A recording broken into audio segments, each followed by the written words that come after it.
My next guest is going to be back in action at UFC on ABC2 on April 10th. He's going to be taking on Impa Kasanganay. It is Sasha Palatnikov joining me here on the program. Sasha, how's it going, man? Good. How you doing, James? Doing awesome. I know you just wrapped up training. How did everything go today? Oh, it was actually a very good day.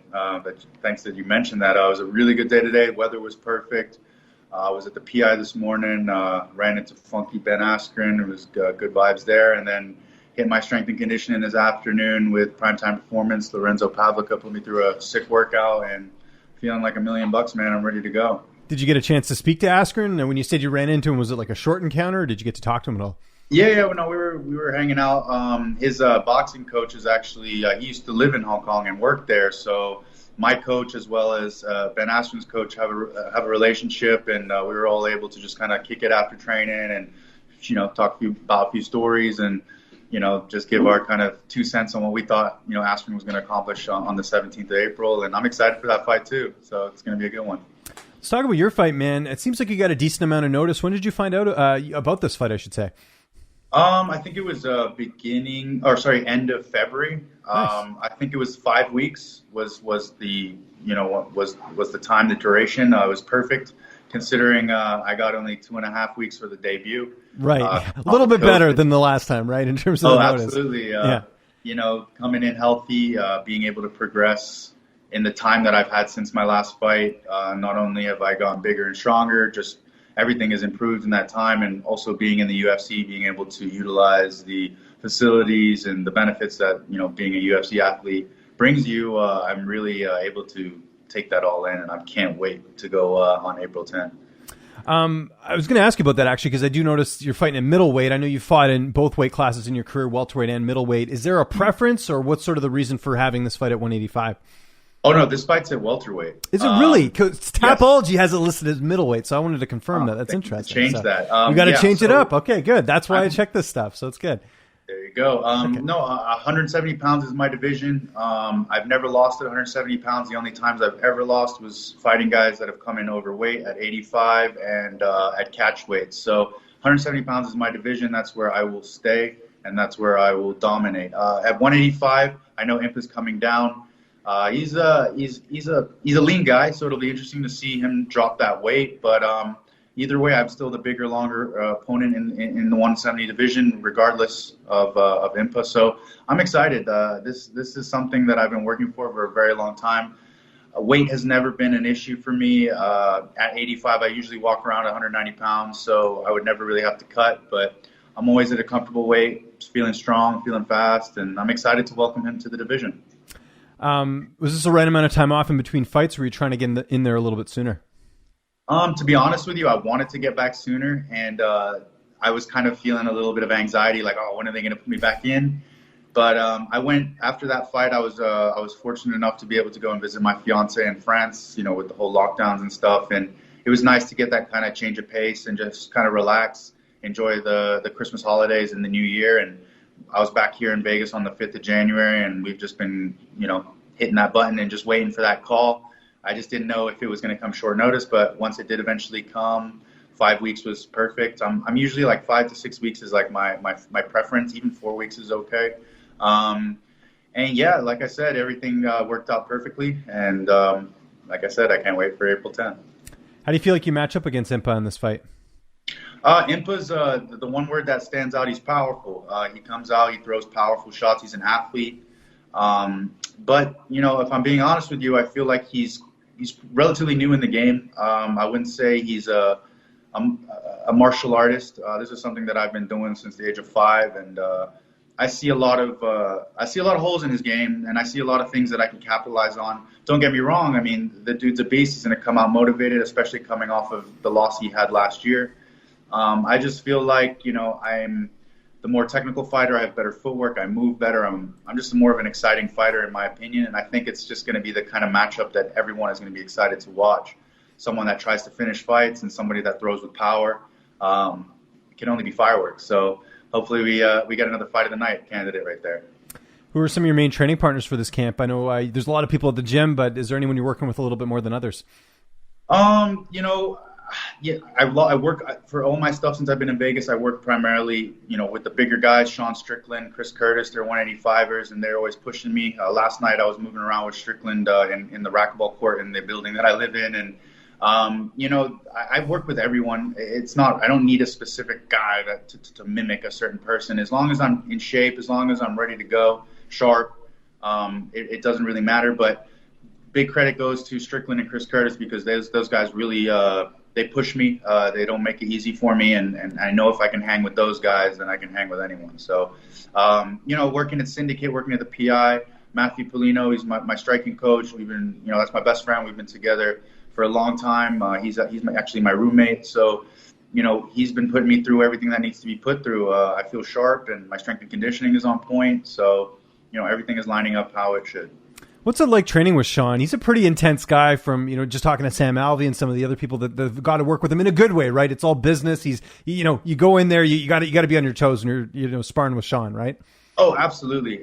Sean is the best fighter that I've, been able to work with in my career. I think he's one of the most talented fighters in the UFC at 185. He's a great guy. I mean, a lot of people have different opinions of him. He's aggressive. He comes out hard, and he's just entertaining. But he's a good person. He wants the best for his teammates. He helps me get better. I mean, and the reality is he's a big boy, and I'm sure if he really wanted to, he could hurt me if he needed to. But we go in there and we slug and we grind, and he's that guy that helps push me. And if like I said, if I know I can hang with him, for 3 rounds or 5 rounds, I'm feeling pretty confident at 170 pounds. I know you probably don't train with them, but do you know Justin Osborne? He trains over at Syndicate. Do you know who I'm talking about? Correct. Yes. Yeah, Justin's a good friend of mine, so I know he's actually got a fight. I think it's this weekend, but yes. I just always got to give a shout out to him because I know he's he's been working really hard, and he's a big video game guy too. So a quick shout out to Justin. I didn't know if absolutely. If you knew him or not. Wishing him good skills, and I hope he gets this big W on the weekend. He's just coming off a win, so Justin works super hard. I've sparred with Justin. I've rolled with him. He's a great dude, and I wish him the best. And we have 2 other athletes competing this weekend. Brandon Jenkins, he's got a title fight. I hope he does incredibly well. And Ali Omar, he's another very exciting prospect that's coming up. So I'm looking forward to the Cage Aggression event. I'm going to definitely be tuning in and supporting the boys when they go at it this weekend. You talked about the cut there, obviously going pretty well, going to 170, and having the PI there, I'm sure is a big benefit as well too. Like, do you get the pre-made meals from them, or how do you do sort of your weight cuts? Yeah, absolutely. If there were anything to take away that really benefits for me personally in the PI, it's the food and the supplements. I've been able to save a bunch of money, and obviously I'm eating clean. And, just to have that is a big bonus, and not having to worry about my meals or think about what I need to prepare or cook for that day is it's just a little bit of weight off my chest. And again, there's so many benefits to the PI.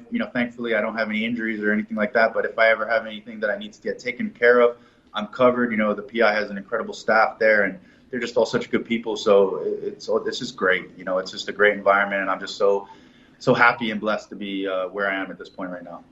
Who's going to be in your corner for this fight? So I've got, of course, Matthew Polino, my strength and conditioning coach, Lorenzo Pavlica, and John Wood, head coach of Syndicate MMA. He was with me in my debut. He was with me in Abu Dhabi when I fought at UAE Warriors. John and I have a very good relationship, and he's been a big integral part in my success. And I moved to Vegas with a torn meniscus and a very messed up groin, and he took me under his wing, and he showed me where I needed to go, get the surgery, took care of me, and he knew he had a potential guy on his roster that he wanted to look after, and I can only give him all the praise and love because I wouldn't be here if it wasn't for him. So we're going in there, all 3 of us, and we're going to be coming out there with our hand raised. So I can't wait. How do you see the fight playing out on April 10th? You know what? I mean, Impa's a tough guy. I feel like he's not an easy guy to finish. Of course, that knockout was pretty incredible, but you got to be on the button with him. He's a decision guy. He comes out. I feel like I'm going to be able to pick him apart. I really do. I'm not a big prediction guy, but I'm going to say late 2nd round. If everything goes to plan, if I don't do anything stupid like I did in my first fight with that Granby roll, I should be okay. Like I said, if it goes to a decision, it goes to a decision, but I really think I can get him out of there quite quick. So that's the goal. Another finish, does that get you in that top 15, or do you think you need to work maybe a fight or two more? Like, what's sort of the optics of this fight with the win, not looking past April 10th, obviously? Absolutely. I think I'm still early in my career in the UFC, but I think, there's been prime examples of individuals who only need to fight. I mean, we know Khamzat, they only fight 2 or 3 times and they're banging in that conversation. He fought 2 guys that are no longer even in the UFC. And, I think 3 fights, if I get 3 finishes in a row, and then maybe that's I can fight a guy with a number by his name. The goal is to finish people. I don't go in there to point fight or hug a leg for 15 minutes. I go out there to put on a show. I've been doing this for long enough now, and I know what the UFC likes. And if I go out there and finish my opponents, there's no reason why they're not going to give me the fights I want. I'm not a big talker. I'll wait my turn, but at this moment in time, I'm starting to hit my prime. And I think the next 3-4 years are really big for me. So as long as I start racking off these finishes, I feel like the top 15 will be something that I enter in the end of this year, hopefully. I would like to fight 3 more times if possible, if I'm healthy. 2 to 3 more times would be perfect. If I could end this year on a run, I would like to be knocking on that door eventually. Downtime. What does that look like right now when you're not training? I know the focus is on training. I'm sure you're a guy who watches tape and all that too, but what do you like doing? Are you a Netflix guy, video game guy? What do I find you doing? Oh, I love video games. Play a lot of video games. I'm actually big into sports memorabilia and cool.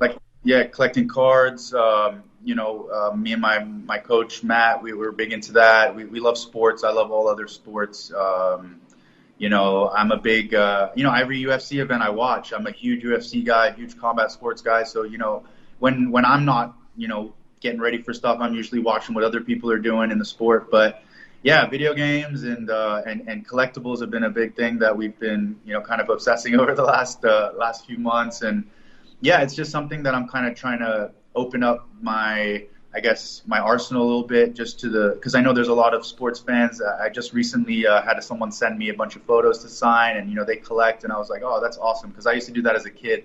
I would send basketball cards to my favorite NBA players, and I was living in Hong Kong at the time, so when that would come back in, I would be so ecstatic. I have like a Dirk Nowitzki still and some Shaq stuff, so all of that stuff has been something I've been doing as a kid, and continue to do it. And I dream when Panini releases their new set that I get to feature on it, because that would be a dream come true. Yeah, I just heard about that recently, about the card thing, which is really interesting. What's your most prized possession that you own that's collectible?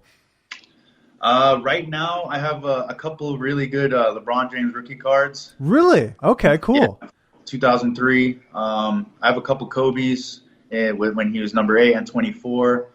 I don't know if you're a big soccer guy, but Erling Haaland.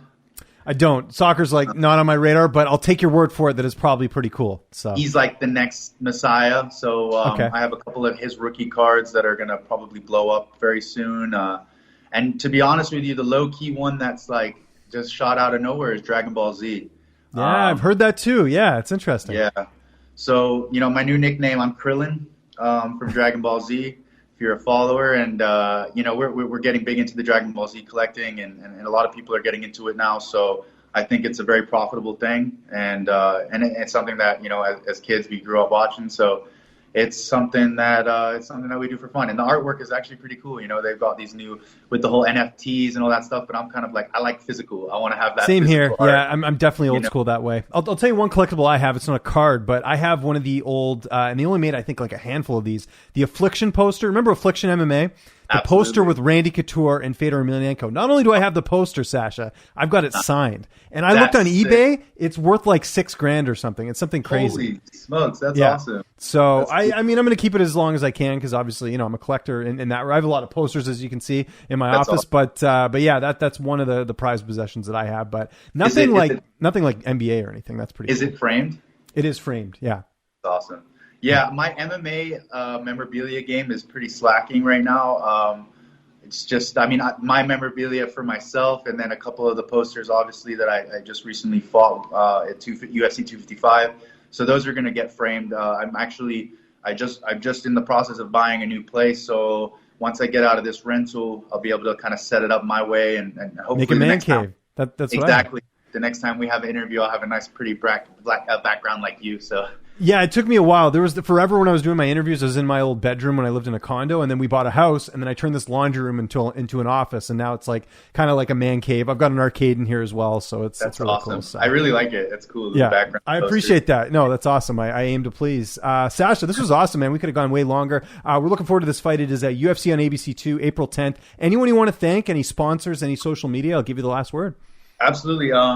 I would like to thank, obviously, my coaches, Matthew Polino, Lorenzo Pavlica, John Wood, Syndicate MMA, the UFC, of course. I'm a Zephyr athlete. I work with a Hong Kong-based company. They make some of the greatest apparel that I've ever worn, and I don't even have to lie. Like this, it's super good. So if you ever need some new training gear, head over to Zephyr. You can check out my social media on Instagram, Sasha Palatnikov MMA. Hit me up on Twitter, Palatnikov MMA. I love the interaction. I get a lot of people messaging me, and I love the fans reaching out. So if you guys ever want to say what's up and wish me good luck in the fight, feel free to do it. Don't be shy. I'm not a hater. So, I appreciate you bringing me out. This is awesome. This is the way that we both can get our name out there. And James, you're doing well as well on Twitter, and let's keep it going.